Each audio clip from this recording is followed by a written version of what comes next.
Hey guys, ये कहानी एक ऐसे लड़की के बारे में है जिसे भविष्य से कुछ आवाजें सुनाई देने लगती है एंड आफ्टर डेथ की बाद में उसे पता चलता है कि उसकी ही लाइफ खतरे में है और वो किस प्रकार से अपने आप को बचाती है। मूवी की शुरुआत में हम लोग सिमाको को देखते हैं। सिमाको ऐसी बहुत ज्यादा ही अच्छी लड़की थी जो कि सभी लोगों की मदद करने से कभी भी पीछे नहीं हटती थी। सिमाको जिस घर में रहती थी वो घर बहुत ज्यादा ही बड़ा था और उसके आसपास ज्यादा लोग नहीं रहा करते थे, सिर्फ उसके कुछ पड़ोसी थे जिनमें से एक बूढ़ा आदमी था और वहीं पे दो लोग रहा करते थे। सिमाको के जस्ट सामने वाले घर पे उसका एक पड़ोसी था जिसका नाम केंटो था। केंटो किसी नॉवेल पे काम कर रहा था जो कि बहुत ही ज्यादा मिस्ट्री से भरा हुआ था।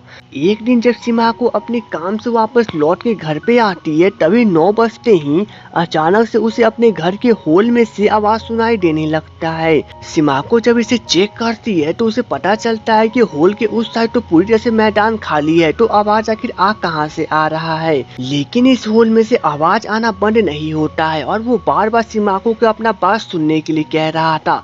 सिमाको यहाँ पे थोड़ी सी डर सी जाती है, बट उस हॉल में से आदमी बोल रहा था कि वो उसके भविष्य से बोल रहा है और उसे सिमाको की मदद की जरूरत है। सिमाको यहाँ पे थोड़ी सी घबराई हुई थी, इसलिए वो उसकी बातों पे विश्वास नहीं करती है। सिमाको जब उस आदमी की बात सुनने को तैयार नहीं थी तो वो आदमी सिमाको से कहता है कि कल इस शहर में एक छोटा सा तूफान आने वाला है। शुरुआत में तो सिमाको इस मैटर को हटा देती है, लेकिन नेक्स्ट डे जब सिमाको को इसके बारे में टीवी से पता चलता है तो सिमाको थोड़ी सी घबरा जाती है और वो तुरंत 10 बजे घर पर आकर उस आदमी से बातें करने की कोशिश करती है। तब यहाँ पे वो आदमी उसे 2-4 और भविष्य बताता है। सिमाको को यहाँ पे सिर्फ और सिर्फ एक कोइंसिडेंस लग रहा था, इसलिए वो इन सभी बातों को फिर से हटा देती है, बट नेक्स्ट डे फिर से यह सभी बातें सच होना शुरू हो जाती है। अब सिमाको समझ जाती है कि उस हॉल में से कोई आदमी फ्यूचर से बातें कर रहा है और इसलिए सिमाको जाकर उससे पूछती है कि आखिर वो उसकी किस प्रकार से मदद कर सकती है। तब वो आदमी सिमाको को बताता है कि वो उसी के फ्यूचर से बोल रहा है और वो जैसा कह रहा है अगर सिमाको वैसा करती है तो वो उसके भविष्य के हर एक मोमेंट बताता रहेगा, जिससे सिमाको की लाइफ और इजी हो जाएगा।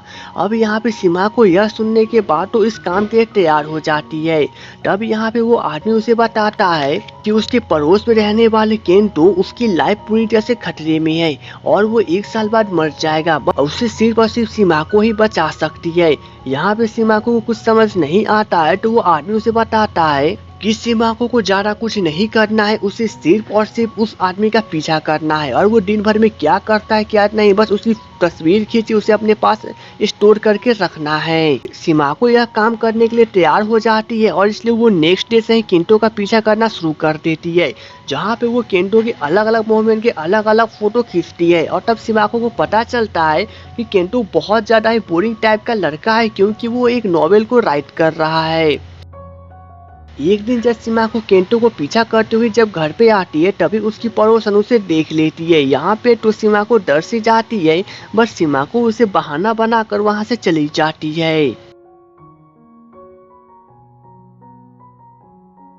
सिमाको जब घर पे आती है तो वो अपने विंडो से भी कभी कभी उसके ऊपर नजर रखना शुरू कर देती है क्योंकि ऐसा हॉल में से आवाज आते रहा था।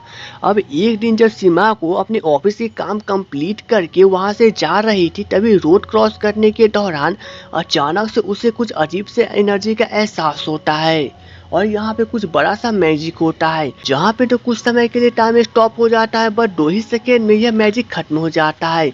यहाँ पे सिमाको को कुछ समझ नहीं आता है और इसलिए वो घर पे चली आती है, बट जब सिमाको अपने रूम में जाती है तो उसे पता चलता है कि उसके घर के सारे सामान नीचे गिरे हुए हैं। इस पे सिमाको डर जाती है और वो पुलिस को कंप्लेन करती है। तब पुलिस बताते हैं कि वे लोग इन्वेस्टिगेशन करेंगे, बस सिमाको अपना ख्याल रखे। सिमाको सबसे पहले अपने घर की साफ सफाई करती है एंड आफ्टर दैट कि वो फिर से फ्यूचर वाले इंसान से बातें करने की कोशिश करती है, लेकिन इस बार उस हॉल में से कोई भी आवाज नहीं आती है। इधर केंटो अपना काम में लगा हुआ था, बट उसे सिमाको के घर से जोर जोर से आवाजें सुनाई दे रही थी, इसलिए वो सिमाको के घर के पास जाके उसके डोर बेल बजाता है।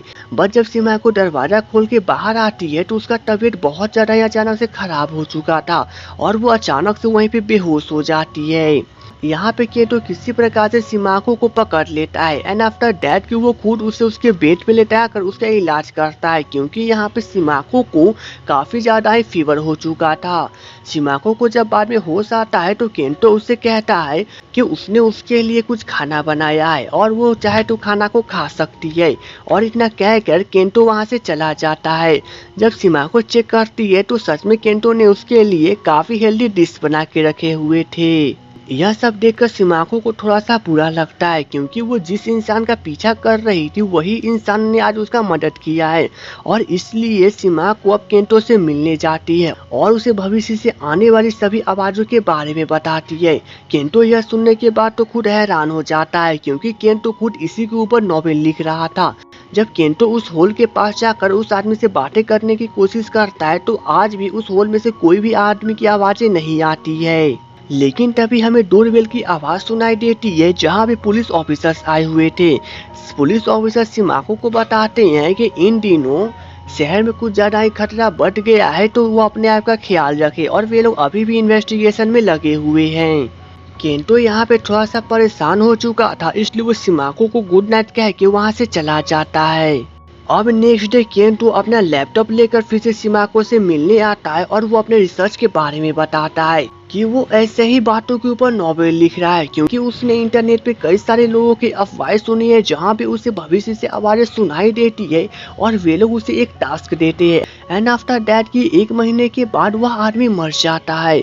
सिमाको यहाँ पे यह सुन के थोड़ा सा डर सी जाती है, बट केंटो उसे समझाता है कि उसने अभी तक इस प्रॉब्लम का हल नहीं खोजा है, लेकिन वो इसके ऊपर पूरी तरह से रिसर्च कर रहा है और वो अलग अलग लोगों से मिलने के लिए कल जाने वाला है। नेक्स्ट मॉर्निंग जब सिमाको वो अपने ऑफिस में काम कर रही थी, तभी वो डेस्कटॉप पे एक न्यूज देखती है, जहाँ पे वो देखती है कि 11 सितंबर को एक एक्सीडेंट होता है जिसमें सिमाको मर चुकी है। सिमाको यहाँ पे अपना नाम पढ़ने के बाद बहुत ज्यादा ही डर जाती है, बट तभी यहाँ पे कुछ अजीब सा इल्यूजन होना शुरू होता है और यहाँ पे हर चीज गायब होने लगती है। लेकिन तभी अचानक से फिर से सिमाको होश में आती है और उसे पता नहीं चल रहा था कि आखिर यहाँ पे थोड़े समय पहले क्या हो रहा था। अब सिमाको काफी डरी हुई केंटो से मिलने के लिए जाती है और वो आज की घटना के बारे में उसे बताती है। केंटो के लिए यह न्यूज नया सा था, इसलिए वो ज्यादा सर्च नहीं कर पाता है, बट नेक्स्ट डे केंटो सिमाको को लेकर ऐसे ही मरीज के एक फैमिली मेंबर से मिलने के लिए जाता है। बट यहाँ पे जाते समय इन लोगों के लिए ये सीन काफी ज्यादा फनी थी, क्योंकि ये लोग यहाँ पर काफी सारे बुलबुलों को हवा में उड़ते हुए देखते हैं, जो कि सच में बहुत ज्यादा ही ब्यूटीफुल था। सिमाको और केंटो जब उस आदमी के बारे में पता करने के लिए टेलीफोन नंबर्स का बुक के यूज करते हैं तो उन्हें उस आदमी के बारे में कुछ भी पता नहीं चलता है, और इसलिए वे दोनों काफी ज्यादा ही परेशान हो जाते हैं। बाद में अब ये दोनों हार मानकर वापस घर पे चले आते हैं, जहाँ पे केंटो अभी भी इसके बारे में रिसर्च करना बंद नहीं करता है।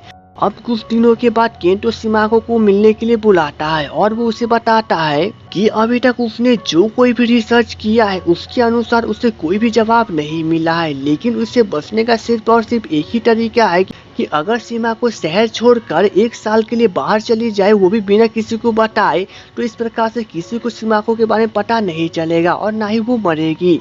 सिमाको इस पर बहुत ज्यादा ही परेशान हो जाती है। तब केंटो उसे कहता है कि वो बिल्कुल भी ना समझे कि वो अकेले रहती है, और याद रहे अगर सिमाको बच जाती है तो केंटो उसका जिंदगी भर साथ निभाएगा।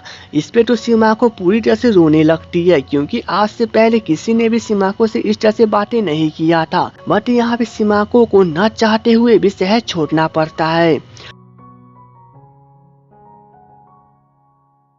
अब सीन 1 साल बाद जाती है, जहाँ पे हम लोग सिमाको को समुद्र के किनारे देखते हैं, और तभी सिमाको को केंटो कॉल करता है और उसे बताता है कि वो जस्ट उसके पीछे खड़ा है।